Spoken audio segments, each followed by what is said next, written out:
ठाणे पालिकेच्या एका महिला कर्मचाऱ्यासोबत दैवी चमत्कार घडलाय। 53 वर्षीय नंदा देठे या काही दिवसांपासून आजारी होत्या।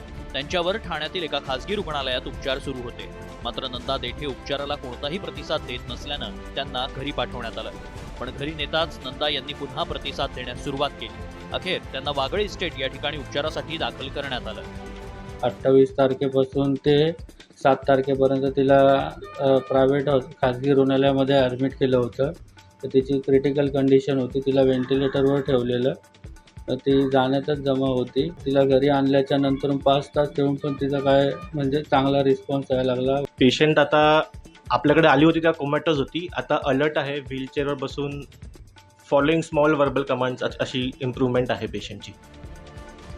त्यामुळे नंदा देठे यांचा पुनर्जन्म झालाय। त्यामुळे देवतारी त्याला कोण मारी या म्हणीची प्रचिती आली आहे।